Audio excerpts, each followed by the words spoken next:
Welcome to another episode of Century of Service, Stories of Alberta's Military History. My name is Captain Don Gerling, CIC Army, and today I have with me Lieutenant Colonel retired Robert McKenzie, and we have the pleasure of Charles Howie, RSM and Chief Foreign Officer for the South Alberta Light Horse today. Welcome, Charles. Thank you, Don. And thank you for taking the time to come down from sunny Edmonton. So I understand that you were born and raised in Gimli, Manitoba. Is that true? Yes, it is. My father was in the Air Force, and I was born there in 1968. So you're in a military family, and did that spark you for a military career? Absolutely. Third generation, in fact.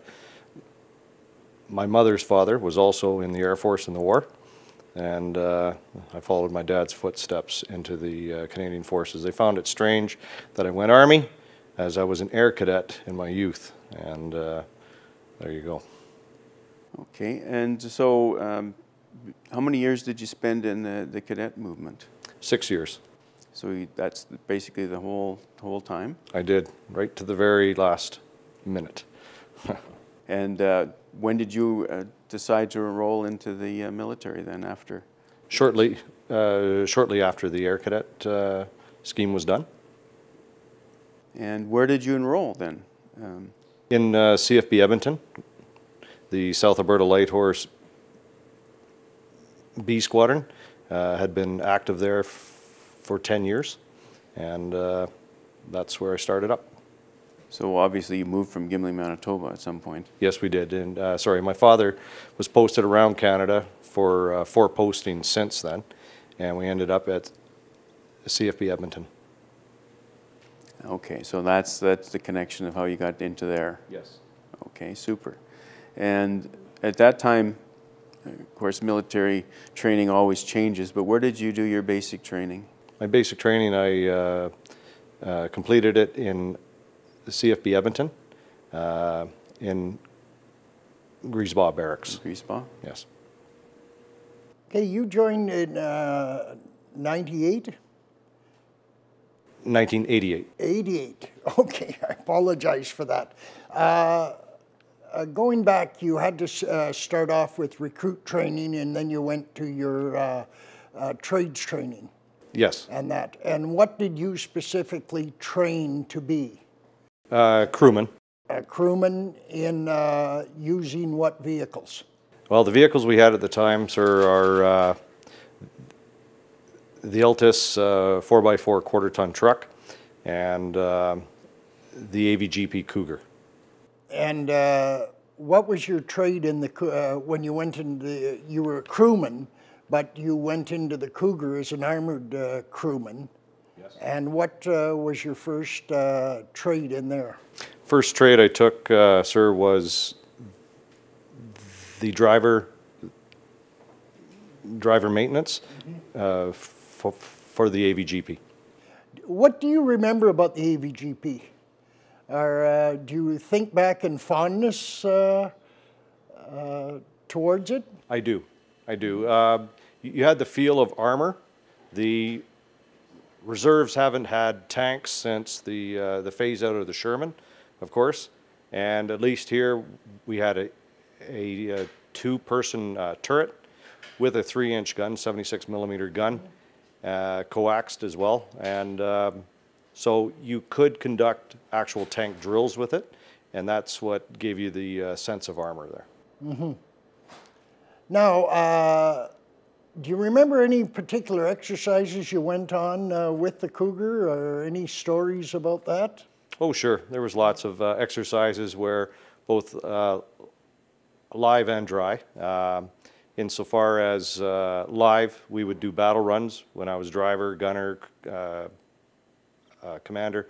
One particular exercise in April of 1991, actually April 20th, which was yesterday, 27 years ago. We had finished firing for the day on the pad at range 16 in Camp Wainwright, CFB Wainwright. And it was later on in the day. It was prior to grub, to supper, and We were cleaning up all the targets. Crews were back with the AVGPs punching the guns, cleaning them out, and we were taking down the targets. We were about 2.5 kilometers down range on top of a hill called Steep Hill or Jeep Hill, and there were 5 of us up there, and as we were taking off the targets, an unexploded ordnance detonated and killed the man to my left and wounded me. A couple other fellows got hurt, but nothing significant. That was Trooper Leckie. Trooper Leckie, yes, James Leckie. And being in my time, he was the only soldier within the South Alberta Light Horse who was killed in the regiment. Still to this day, thankfully. Yeah. Yeah, we've been quite fortunate throughout the years. We haven't had accidents. There have been accidents, but nobody has had a serious injury. Yes. And you mentioned you were wounded. What happened there? They figured that it was an 81 millimeter mortar that had been fired 6 years previous. The driving band on the mortar, pieces of it, fragments of it, were found inside my belly.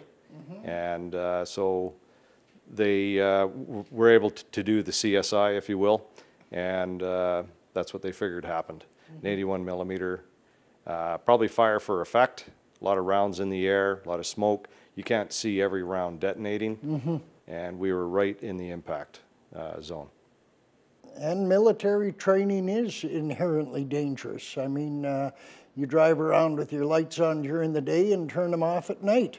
That's the way it goes, yes. And so we've been somewhat fortunate. Now, you ended up, just after that, you recovered from the hospital and went back in, and you applied to go overseas with the PPCLI to Croatia. Yes. And what did you end up doing there?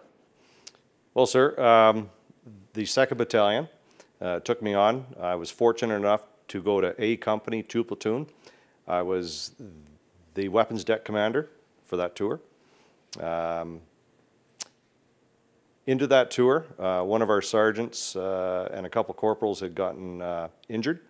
There was a booby trap on a bunker that they were checking out.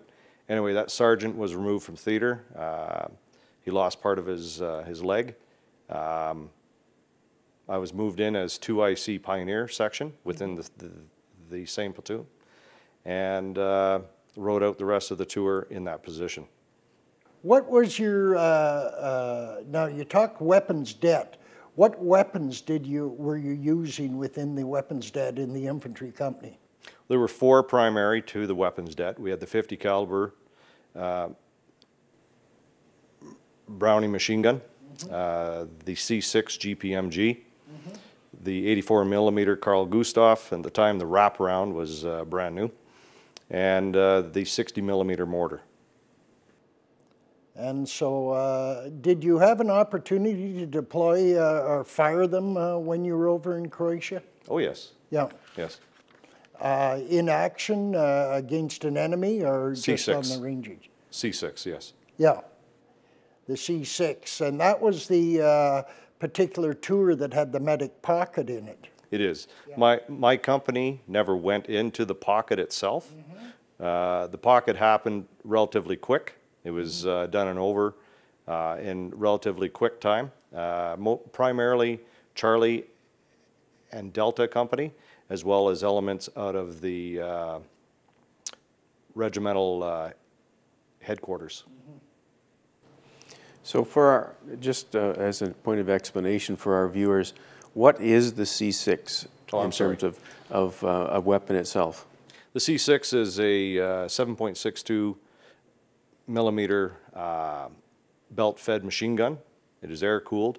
It, on adverse, it can fire up to 1,000 rounds per minute, cyclical.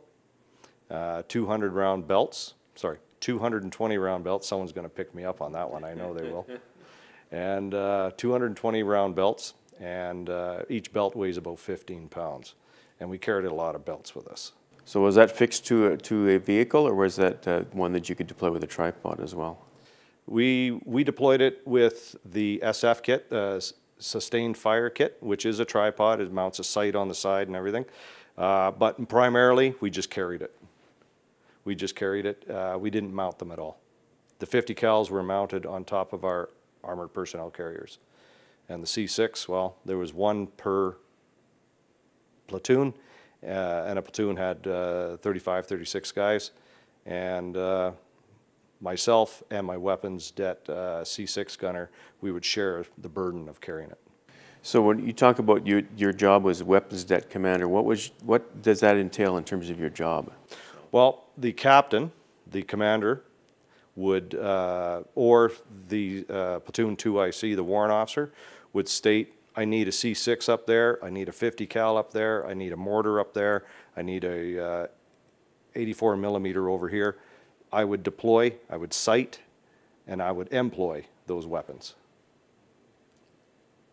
I had a det, sorry, like I personally wasn't firing, but as the det commander, I had gunners for all of those different weapons. Right, so you're taking the orders from where the things are to be deployed, making sure those weapons are functional and correct, and getting them put to the proper places, and then having them manned by soldiers. Is that essentially it? Yes.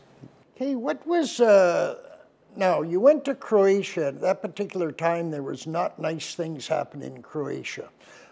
How did that tour change you as a person? I saw some of the most horrible things that people could do to each other. Things that you don't even read about. Maybe you are now, it's starting to come out now. I met some of the most wonderful people that I'm confident I will ever meet. I rank them right up there as some pretty fantastic people.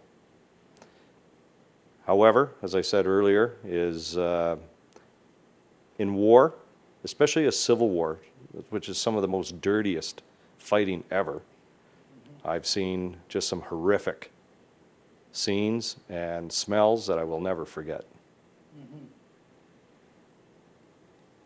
So how did it make you view Canada when you came back? That's not an easy question, but... No, actually, you know what, sir? That's a fantastic question, because when we went over in April of 1993, no Canadian airline would take us. It was a hot zone. No one would go. By the time we left, we were picked up by an Air Canada 747, which tells me that we did something right there. We stabilized part of the country such that international travel could occur. It was Air Canada. When we saw that 747 come into view and it said Air Canada on the side, all the dust came off the trusses in that building because the eruption of hurrahs was amazing. It was a piece of Canada. And when I came back to Canada, there was, in the news, we had been hearing bits and pieces of it, but in the news, there was the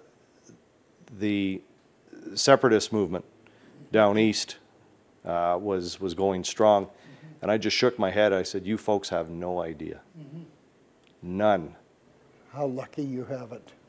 What you're squabbling about, this is peanuts compared to what the rest of this world is going on. I'm not trying to say that their concerns are not true concerns, but there are different ways to go about it, for sure.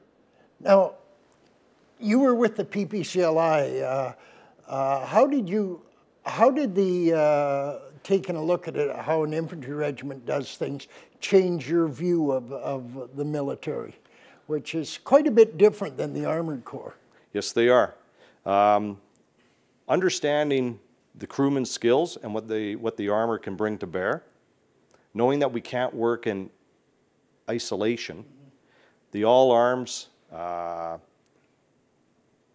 doctrine, the all-arms team, understanding after learning from some of the best how it all functions together.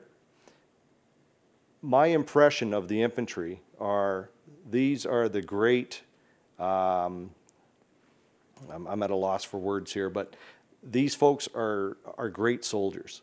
What they do is some of the hardest work we could ever ask of any of our soldiers. And they accomplish a lot in a very small sphere. So it's clear that you have a huge respect from working with them. I do. And it probably changed your perspective, would it be fair to say, in terms of the infantry? You know, everybody has their, I'm an armored guy and I'm proud of it, and that esprit de corps exists. But did it change your opinion a little bit? Well, friendly rivalry is good, as long as it remains friendly. But I was able to take the experiences and the lessons I learned overseas and bring them back to the South Albertas. When I was a Master Corporal, that's what I was when I went over. When I was a Master Corporal, introduced a lot of the training that I had learned, sometimes through hard knocks, and making sure that when we sent soldiers, and my job as a leader is to make sure our soldiers don't experience the same hard knocks I did. Mm-hmm. Did they, how were you accepted? I guess there's two aspects here. You went over as a reservist from an armored regiment to a reg force, PPCLI, proud full-time regiment. How did you make them feel in terms of your integration with them? Well, sir, I was a brand new Master Corporal, fresh out of the oven, black hatter, reservist, as you've already pointed out. That was tough. And back in those days, it's a little bit easier now because a lot of our training is parallel, not all of it, but some of it. Back then it wasn't, and it was tough. But the only thing I can say is I worked hard, as did my peers, and I was able to keep my rank, which none of the other South Albertas were able to do. They were all dropped down one rank. And I'm not saying I'm anything special. I'm just saying I worked hard when the work needed to be done. Be seen running. That's what I always say. So, did you feel like you were accepted eventually? Yes. It took them a few months of pre-training because you shouldn't automatically feel that you should get that golden key to the men's to the executive washroom off the hop. Okay, you came back from Croatia and you came back to the South Alberta Light Horse, and you became a Bmt instructor, which was an excellent employment of somebody with that. You could have brought a lot to it from your experience. And so you worked with the district back then. Yes. And then you went back into the unit. And what was your job within the South Alberta Light Horse then? Well, as a Master Corporal, I was employed both in squadron headquarters, driver for the battle captain, and then back in the troops as a troop sergeant. And just working with the troops tactically on their training. So you progressed through the ranks. You got promoted sergeant and then warrant officer, and then you became sergeant major, learning all the time. Yes. And as sergeant major at that time, the Afghanistan was starting to move, and reservists were employed, and you had quite an interesting job going over to Afghanistan. Do you want to talk about that a bit? Certainly. So, as the Squadron Sergeant Major B Squadron, we were sending a lot of our troops to Afghanistan, working with the Lord Strathcona Horse, driving tanks, gunning tanks, whatever within the tanks or within the tank squadron. And I felt that my experience was from, pardon the phrase, but the last war. Mm-hmm. The former Yugoslavia was a radically different campaign, if you will, or theater. And I felt that I was out of touch. I read all the doctrine, all the TTPs, everything that I get my mitts on, but it wasn't the same as experiencing being on the ground. Some people have a midlife crisis, they go out and buy a Harley. I put my paw in the air and said, I want to go to Afghanistan. And I felt that was the right thing to do as a leader. If you're going to put your troops in harm's way, at least understand where they're going, what they're going to be doing, so that you can speak about it. So, I was accepted within then brand new Brigadier General Vance's headquarters, in the I-STAR role. I went over as a master. What's I-STAR? I apologize. I-STAR is intelligence, surveillance, target acquisition, reconnaissance. Basically, hoover in all the information you can on the enemy and sift through all the garbage and present the facts as they are. That you know them. Yes. At that particular time. Yes. Try to make summaries of what you've heard and that type of thing. That's right. So basically actively hunting the Taliban, gathering all the information and presented it as the facts. How long was your total deployment, including pre-training and the time over there and coming back? 18 months. 18 months. And you were over there how long? 9.5 months. 9.5 months. So the pre-training took approximately 6 months, and then you're a month off after you got back. Yes. Okay. Any particular thing you remember about Afghanistan that really sticks out in your mind? The heat.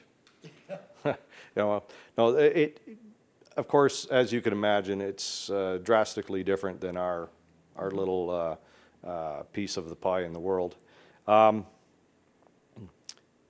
when we showed up there in early February of 2009, that's the rainy season. And the rainy season, there's always dust in the air in Afghanistan, as you can imagine. And you get a lot of vehicles driving around in close proximity. You get a lot of dust in the air. Then when it rains mud. And I just remember blotches of mud on my shoulders and my hat and my hair. And just everything was mud. And the mud there is like pudding. So it's not the same type of mud as we experience here. It's, you know, from the weather, the people, their customs, just everything. It was an experience, I will say that. A good one. What are your comments about General Vance? I know he was quite a dynamic individual because I was involved with on the simulation side of the pre-training in, I think, in Edmonton and Wainwright. Yes. So General Vance, very dynamic leader, and I mean that in the truest sense. In speaking with him, you know he knows what he wants, and he knows that he's going to get it one way or another. He's driven. Some of my fondest memories of, I don't know if that's the right word, but some of my, we'll just go with that, fondest memories of him as a commander is seeing him and his RSM, Stan Stapleford. The two of them were like this. And that, to me, was what I saw as the true command team spirit. As a soldier, one of the NCMs within that task force, when I saw how close the RSM was with the commander, and the commander actually would ask him, "What do you think, RSM?" He took the RSM's experience into account before he gave an order. Now, a lot of times, they could pretty much read each other's mind because they were always together. So from an NCM's perspective, you could see that your view as an NCM was taken into account by the man himself, by the boss. And that is very important for a soldier to understand that his view counts. Now, and that's a very important thing. I often said the best job in the military is Regimental Sergeant Major because you have one boss. Yes, sir. And as long as the boss is willing to listen. Yes, I would agree. And within the South Albertas, I'll say our bosses have been very willing to listen. So when you're in Afghanistan, then obviously it's a fighting war. It's a very different wars that you've always alluded to. But what was your role specifically then? Like you talk about the, were you in headquarters, or were you out in vehicles, or a little bit of both when you were in your deployment? Throughout the deployment, Don, I wasn't out very often at all. I ran, sorry, I'll take that back. I didn't run the Op Center. I was a Sergeant Major for the Joint Operations Center in Kandahar Airfield.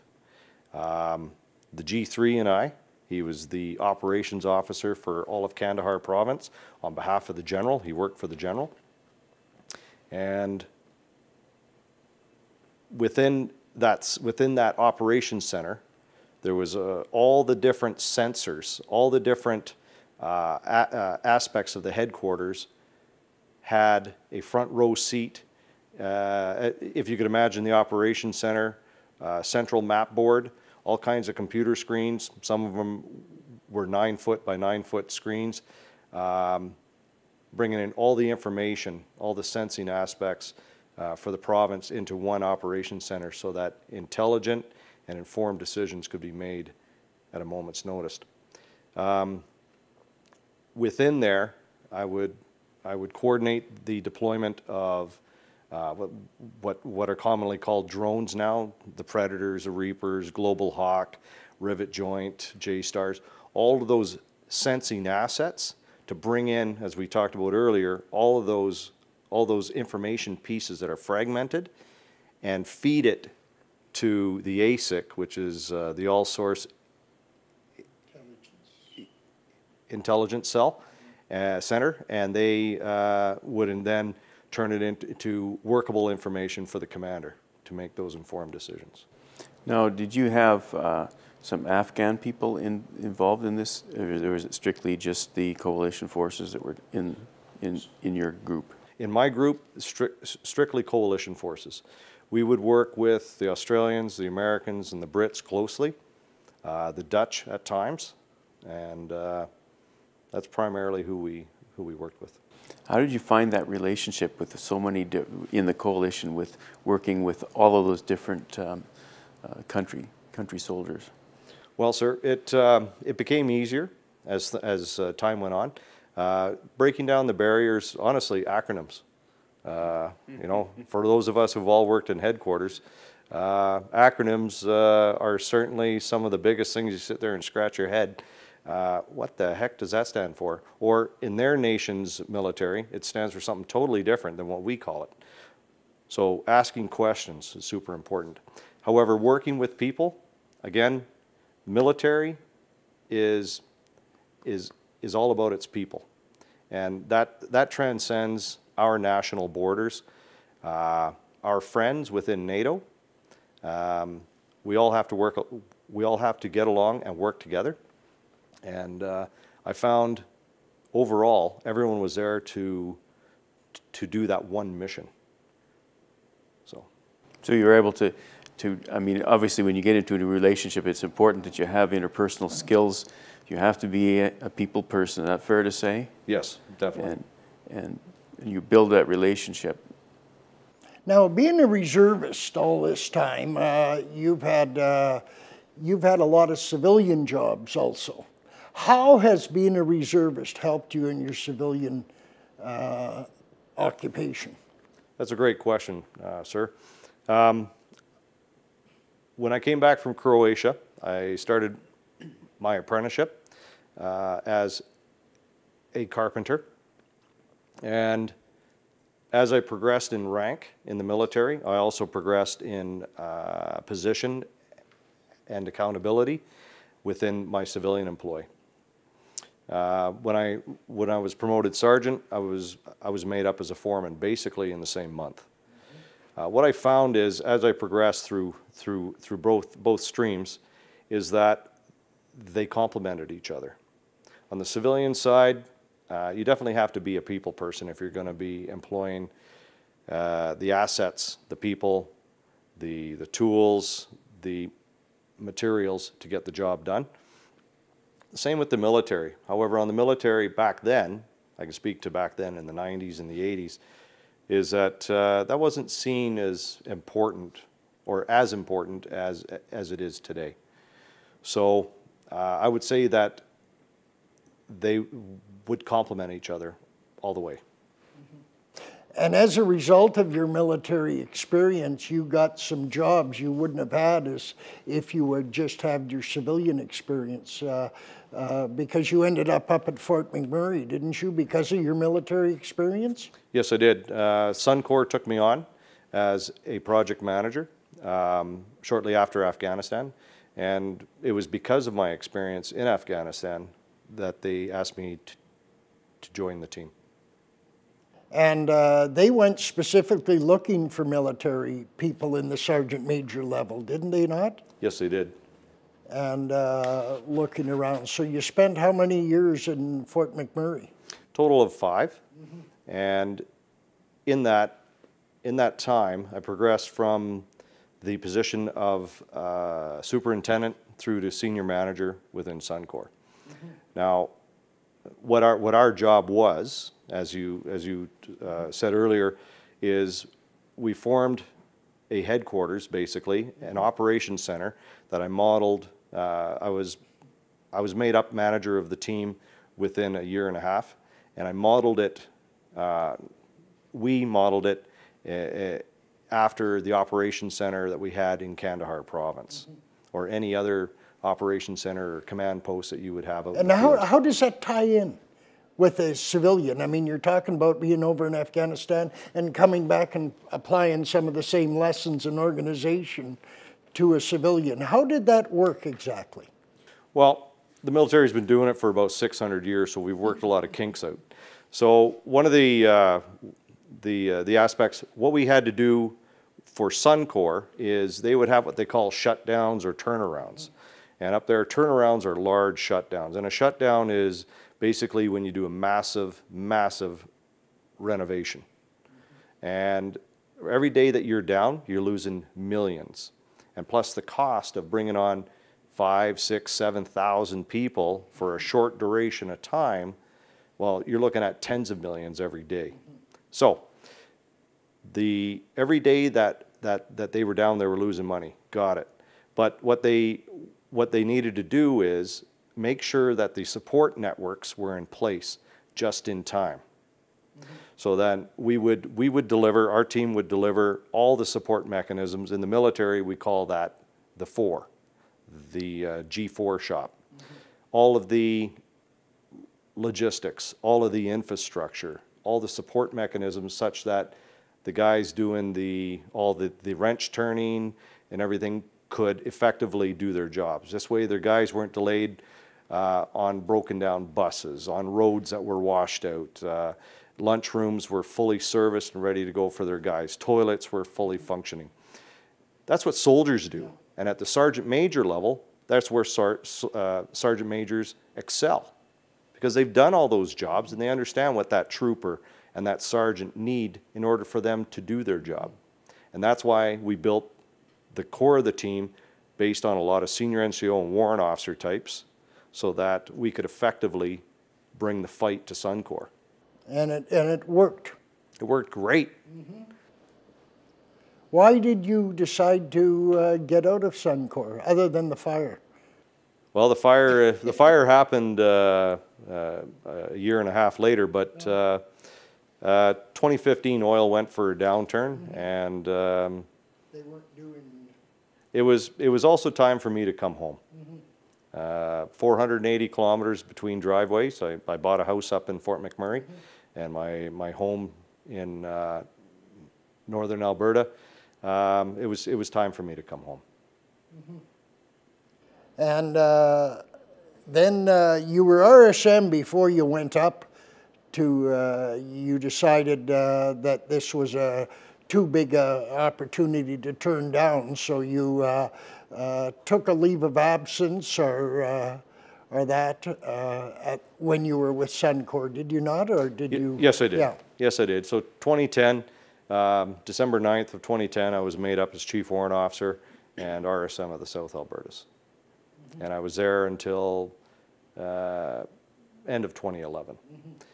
It was not, we tried to make it work, but it was a tough thing to do. The RSM needs to be on the armory floor. Okay, and then you had a job there. You were the LO to the Northeast Alberta, or no? Yes. Yeah, the 3rd Canadian Div. Yes. So one of the project managers at Suncor was a member of the then 15 Service Battalion. Now it's called 41 Service Battalion.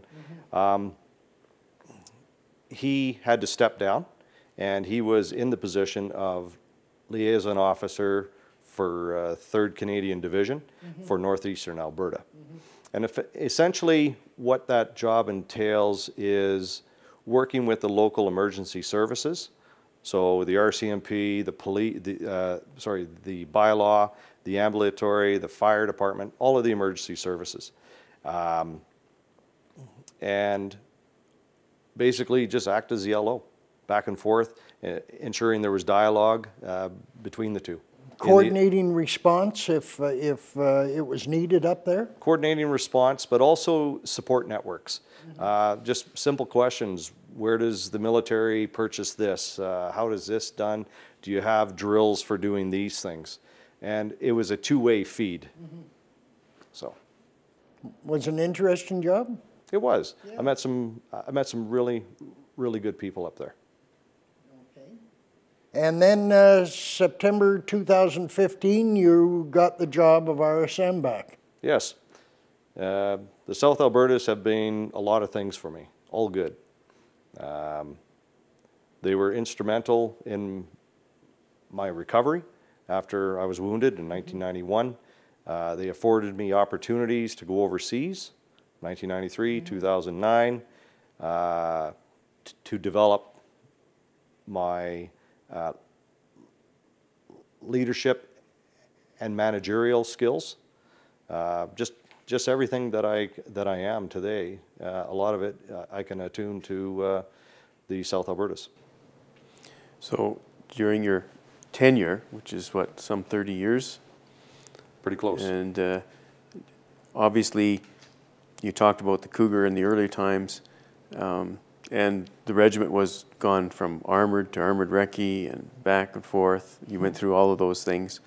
How do you feel about where we're going here, where we're at here now? With I know that maybe you could talk a little bit about the newest transition in terms of the military acquisition of a new military vehicle for the armored recce world. Well, Don, yes, we transitioned from armor recce. We're flip-flopped around, but in essence, crewman skills, although armor recce and armor are different, a lot of things are the same. Basic crewman drills do not change. And that's something that people have a tough time wrapping their head around sometimes.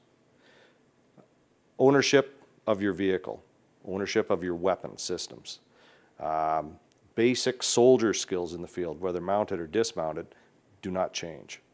So there are TTPs, tactics, techniques, and procedures that alter, that amend doctrine, but the doctrine stays the same. And so there's always an opinion. If you got 125 guys in your squadron, you got 125 opinions. And that's great. Listen to them, formulate an informed decision. But with the acquisition of the new Tactical Armored Patrol Vehicle, or TAP-V, I think it's the right move, and it's going in the right direction. So the South Albertas are on the hook for 4 TAP-Vs, and I think it's going to reinvigorate the crewman esprit de corps in that ownership of vehicle, weapon systems. You feel like you're back into an armored vehicle again.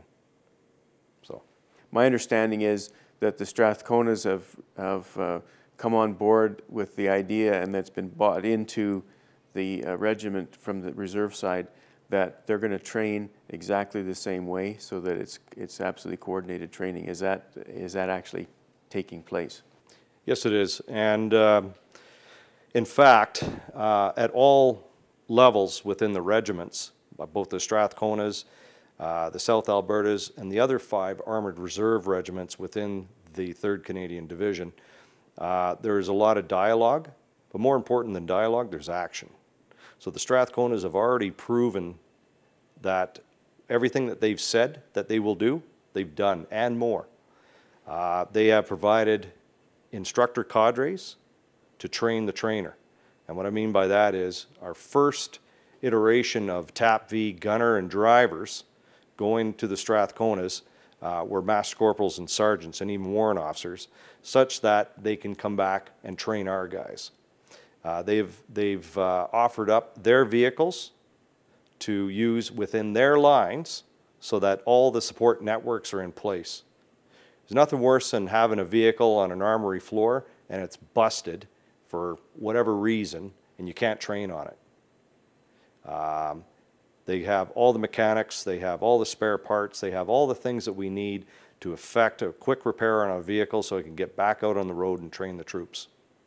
So it's an exciting time for the South Albertas with this new. I haven't seen such an exciting time in this in probably 15, 20 years. Yeah, there's certainly a new spark. What are some of the challenges that remain for reserve units now? Well, sir, I don't believe a lot of the challenges have changed. There's still conflict between your Army Reserve training, your family, and your work time. So that's always been there, but it's for those who have experienced it, have always tried to manage their way through it. You don't weigh too much on just one because the other two will hurt. Without your civilian employee, well, you can't feed your family, can't pay for the mortgage. These are all things that have to be taken into consideration, and these are issues that are balanced against. So we do have the Canadian Forces Liaison Council that's been going strong for, well, a very long time, at least 20 years anyway. And so they work with the employers to inform them that the benefits, some of the benefits that we spoke about earlier on leadership training, management training, and all the other, self-discipline and whatnot, that the soldiers bring to a civilian occupation. But they also talk about other benefits. There's tax relief. There's other things that the employers can capitalize on in order to have reservists in their employ. Okay, but you mentioned family. You've been married. In fact, you got married just after you came back from Bosnia, did you not? I did, yes, in 1994. And you have how many children? I have 3. And what are they doing now? How old are they? And well, I have three children, all terrific. I mean, everyone says that about their kids. But my oldest, he's 21. His name's Will. He's a supervisor in Fort Mac. Mm-hmm. He's doing well there. He's young, and yet he's doing very well for himself. We're all quite proud of him. My daughter Keisha, she just turned 20. She is in Grant MacEwan University, taking sciences with an end game for being a doctor. Mm-hmm. And my youngest fella, his name's Charles. He's 16, and we're quite proud of him. He's in grade 10, just finishing up. He has his sights on RMC, mm-hmm. and to become a mechanical engineer. Both my boys are bagpipers, and they've done a lot of events for the South Albertas, overseas and here in Canada, and we're all quite proud of them. Are you a bagpiper? Not with these ends.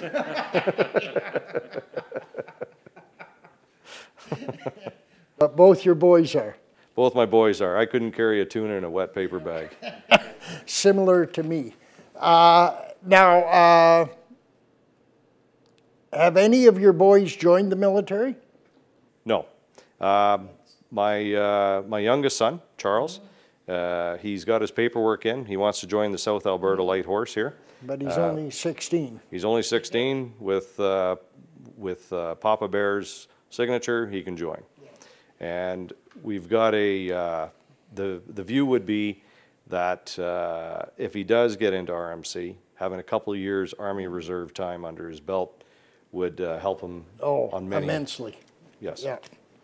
Immensely for the first year, anyway. Now, I don't understand he was an Army or Air Force, isn't it? Air Cadet? Both of them are Air Cadets, yes. Okay, so both of them have some structure there as well? Yes.